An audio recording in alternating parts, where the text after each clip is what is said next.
샬롬. 샬롬. 네, 감사한 아침입니다. 우리 기도하고 시작하겠습니다. 하나님 감사합니다. 진심으로 감사드립니다. 주님의 은혜, 다함이 없는 은혜, 주님의 그 놀라우신 사랑으로 저희들을 여전히 품어주시니 감사드립니다.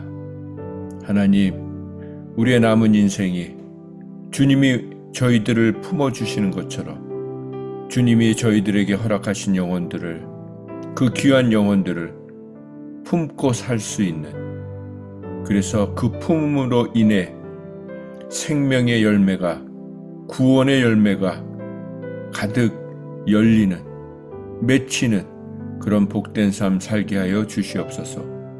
예수님의 이름으로 기도했습니다. 아멘. 네, 오늘 말씀은 예레미야 22장 10절에서부터 19절 말씀입니다. 서로 돌아가면서 봉독하겠습니다. 너희는 죽은 자를 위하여 울지 말며 그를 위하여 애통하지 말고 잡혀간 자를 위하여 슬피 울라. 그는 다시 돌아와 그 고국을 보지 못할 것임이라. 여호와께서 유다 왕 요시아의 아들 곧 그의 아버지요 요시아를 이어 왕이 되었다가 이곳에서 나간 살룸에 대하여 이와 같이 말씀하시니라. 그가 이곳으로 다시 돌아오지 못하고 잡혀간 곳에서 그가 거기서 죽으리니 이 땅을 다시 보지 못하리라. 불의로 그 집을 세우며 부정하게 그 다락방을 지으며 자기의 이웃을 고용하고 그의 품삯을 주지 아니하는 자에게 화 있을진저. 그가 이르기를 내가 나를 위하여 큰 집과 넓은 다락방을 지으리라 하고 자기를 위하여 창문을 만들고 그것에 백향목으로 입히고 붉은 빛으로 칠하도다. 내가 백향목을 많이 사용하여 왕이 될 수 있겠느냐? 내 아버지가 먹거나 마시지 아니하였으며 정의와 공의를 행하지 아니하였느냐? 그때 그가 형통하였었느니라. 그는 가난한 자와 궁핍한 자를 변호하고 형통하였나니 이것이 나를 알미 아니냐. 여호와의 말씀이니라. 그러나 내 두 눈과 마음은 탐욕과 무죄한 피를 흘림과 압박과 포악을 행하려 할 뿐이니라. 그러므로 여호와께서 유다의 왕 요시아의 아들 여호야김에게 대하여 이와 같이 말씀하시니라. 우리가 그를 위하여 슬프다. 내 형제여 슬프다. 내 자매여 하며 통곡하지 아니할 것이며 그를 위하여 슬프다. 주여 슬프다. 그 영광이여 하며 통곡하지도 아니할 것이니라. 그가 끌려 예루살렘 문 밖에 던져지고 나귀같이 매장함을 당하리라. 아멘. 아멘. 네. 오늘은 유다의 두 왕에 대한 이야기가 나옵니다. 첫 번째 왕은 살룸 왕, 두 번째는 여호와김 왕입니다.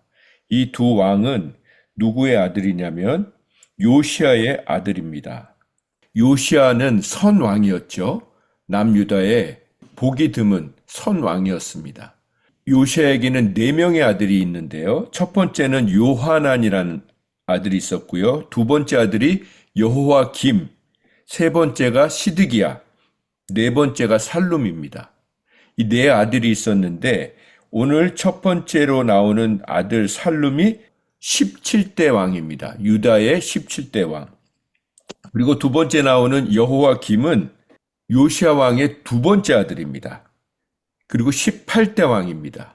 그러니까 넷째가 먼저 왕이 되고 그 다음에 둘째가 이어서 왕이 된 겁니다. 이 두 왕에 대한 이야기가 오늘 본문의 내용입니다. 첫 번째 왕, 우리 살룸 왕에 대해서 보겠습니다.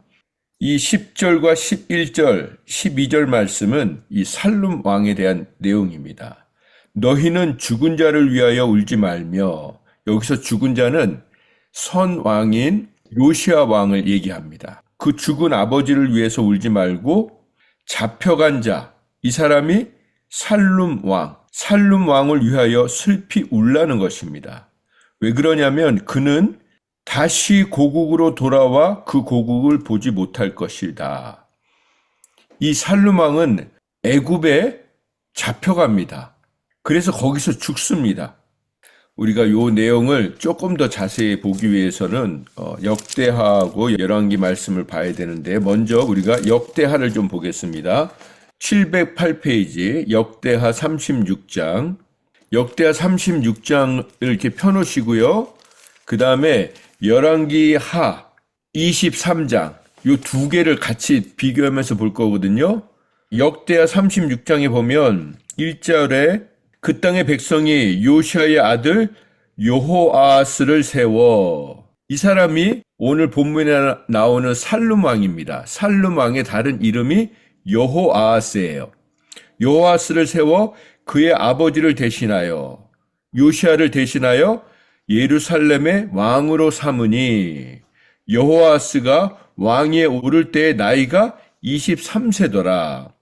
그가 예루살렘에서 다스린 지 석 달에 애굽 왕이 예루살렘에서 그의 왕위를 폐위하고, 또 그 나라에 은 100달란트와 금 1달란트를 벌금으로 내게 하며, 애굽 왕 느고가 또 그 형제 엘리야김을 세워 유다와 예루살렘 왕으로 삼고 그의 이름을 고쳐 여호와김이라 하고, 그의 형제 여호아스를 애굽으로 잡아갔더라.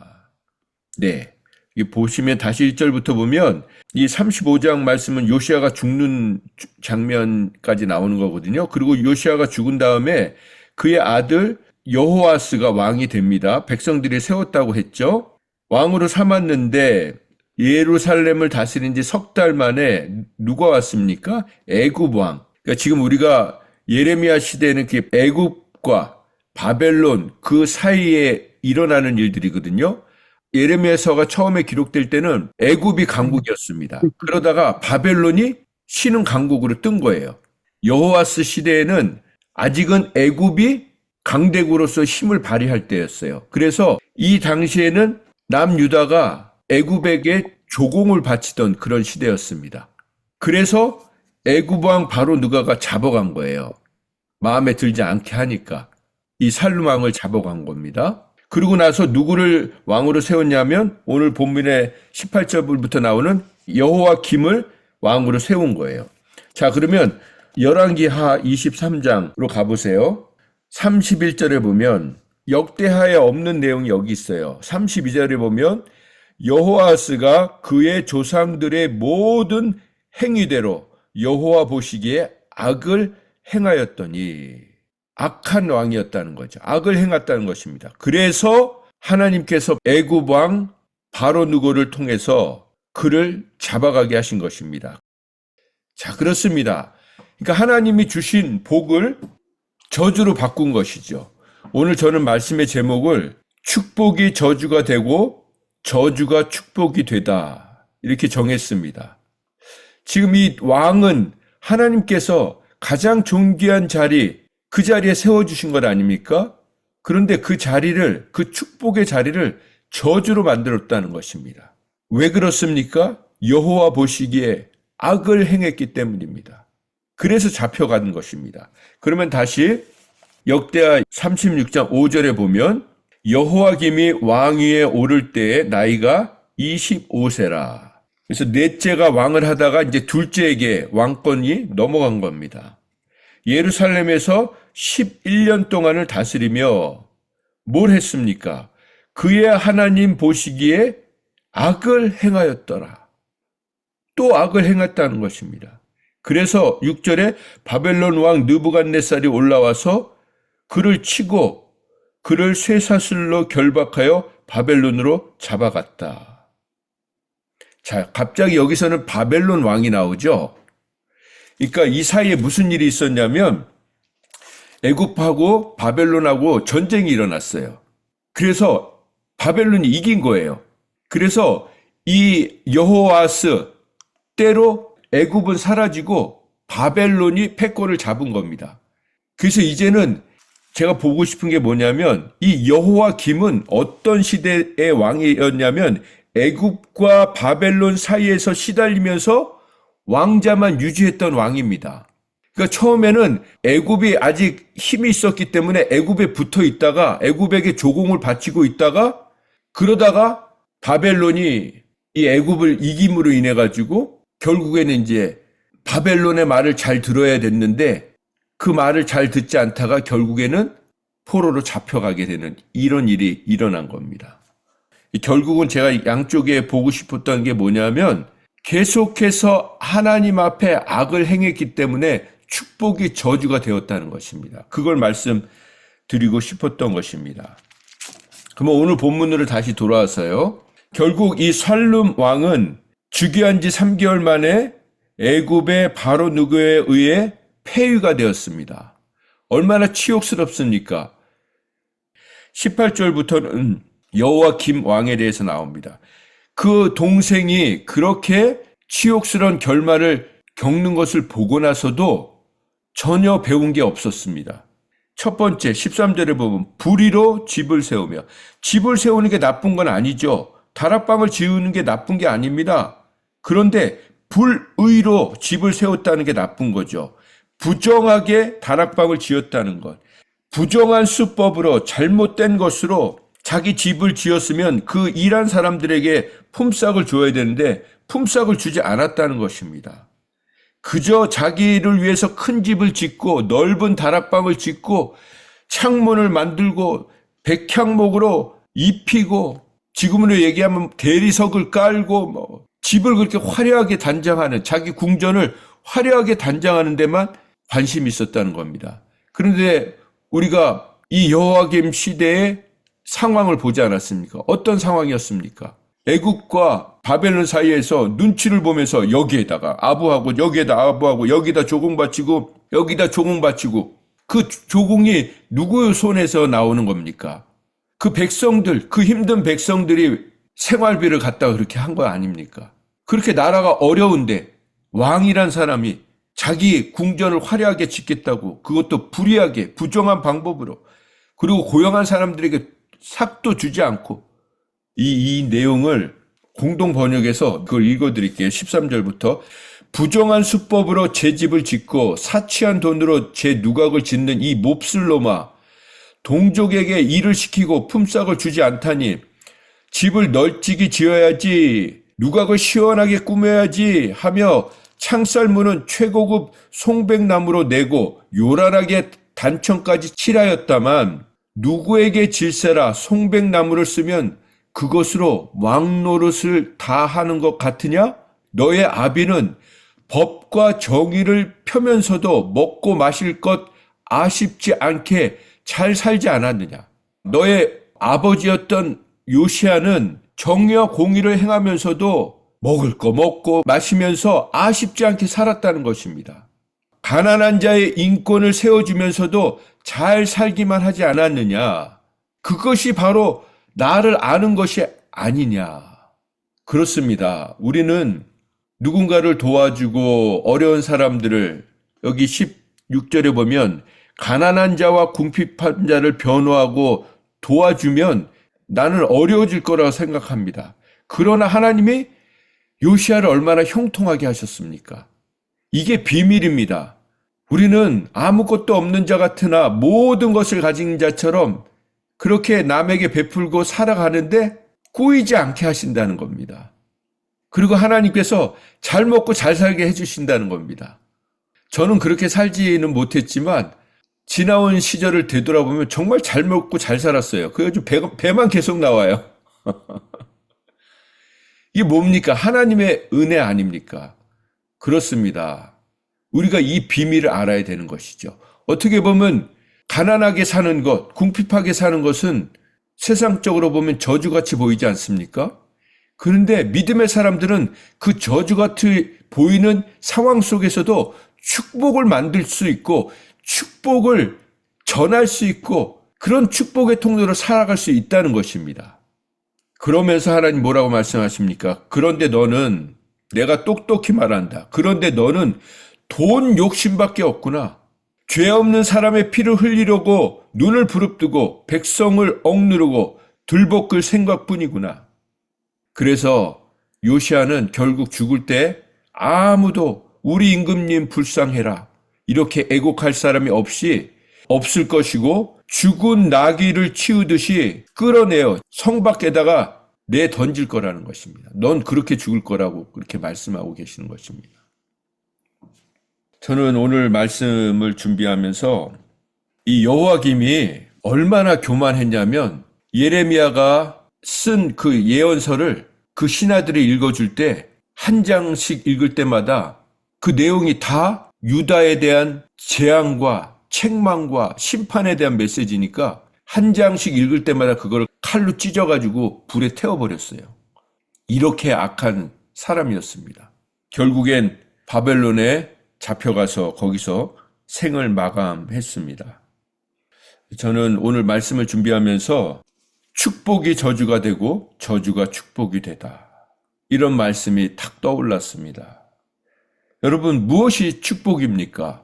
그리고 무엇이 저주입니까? 우리는 이것을 구분할 수 있어야 합니다. 하나님이 우리에게 주신 모든 것은 축복입니다.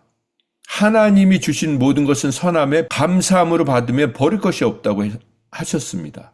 그러니까 우리의 생애 전체는 하나님의 선물인 것입니다.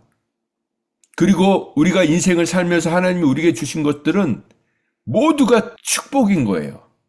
근데 우리 인간들은 그 축복을 저주로 바꾸는 아주 탁월한 죄성이 있습니다. 되돌아보면 저도 하나님께 주신 많은 축복이 있었는데 그걸 저주로 바꿔버렸어요. 왜 그렇습니까? 교만하기 때문에, 무지하기 때문에, 악하기 때문에, 저만을 사랑하기 때문인 것입니다. 그런데 어떤 사람들은 저주받아 태어난 것 같은데 그 삶에 놀라운 반전과 은혜가 있는 것을 봅니다. 왜 그렇습니까? 하나님을 제대로 만났기 때문입니다. 하나님 앞에 붙들렸기 때문입니다. 은혜를 잊지 않았기 때문입니다. 여러분과 저에게 주신 많은 축복 중에 하나가 사람입니다. 사람이 선물입니다. 사람이 하나님이 주신 축복입니다. 그래서 우리는 원수 맺지 말아야 합니다. 이 땅에 살면서 정말 할 수 있거든 모든 사람과 더불어 평화하라, 평안하게 지내라, 화목하게 지내라고 말씀하시지 않았습니까? 그게 쉽지 않죠. 자꾸 우리는 하나님이 주신 선물들을 원수로 만드는 그런 삶을 살게 됩니다. 오늘 제가 장례식을 한 군데 가야 돼요. 근데 제가 전에 신앙생활했던 그 공동체에서 한 분이 돌아가셨거든요. 근데 제가 그 장례식을 가면 그 불편했던 사람들을 많이 만나야 돼요. 그래서 지금 이 순간도 마음이 편하지가 않아요. 근데 하나님이 풀어라, 빨리 풀어라, 그게 너에게 유익하다, 그 마음을 주시는 거예요. 그래서 감정적으로는 아직도 가고 싶지가 않아요. 그래서 오늘 어떤 일이 벌어질지 모르겠어요. 그러나 우리가 깊이 생각해야 합니다. 저는 신앙생활 하면 할수록 천국이 지옥이 되면 안 되는데, 그런 생각을 많이 해요. 천국은요, 여러분과 제가 원하지 않았던 사람들이 많이 와 있을 거예요. 원수 삼았던 사람들이 많이 와 있을 거라고요. 그 천국이 되려면 이 땅에서 우리가 풀 수 있는, 나 혼자 푼다고 또 다 풀리는 건 아니지만 어쨌든 내가 할 수 있는 그 부분은 해야 된다는 것이죠. 제가 얼마 전에도 그렇게 불편했던 분을 만나가지고 만나고 싶었던 것도 아닌데 이렇게 그냥 하나님이 딱 만나게 해주셨죠. 그래서 이제 그분에게 연락을 이제 카톡을 보냈는데 메시지도 보내고 안 보세요. 아마 블록을 해놓은 것 같아요. 우리는 하나님이 주신 축복을 저주로 바꿔서는 안 됩니다. 하나님이 주신 가장 큰 축복 중에 하나는 사람이에요. 우리는 사람을 귀하게 여길 줄 알아야 합니다. 오늘 말씀을 통해서 두 왕, 하나님이 그 존귀한 자리에 세워주셨지만 그 복을 누리지 못하고 결국엔 그렇게 초라하게 비참하게 생을 마감했던 이 두 왕처럼 우리의 인생이 되지 않으려면 원수 맺었던 것들을 빨리빨리 풀고 회개하고 그래야 합니다.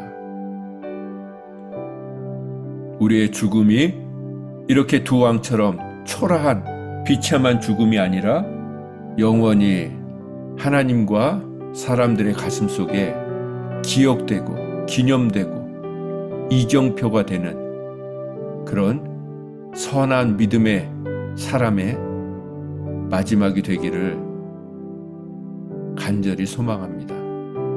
기도하겠습니다. 하나님 감사합니다. 그렇습니다. 더 이상 하나님이 주신 축복을 저주로 바꾸지 않게 하여 주시옵소서. 주님이 주신 모든 것은 물질이든 사람이든 환경이든 그 모든 것은 선한 것이며 우리에게 복으로 주신 줄 믿게 하여 주시옵소서.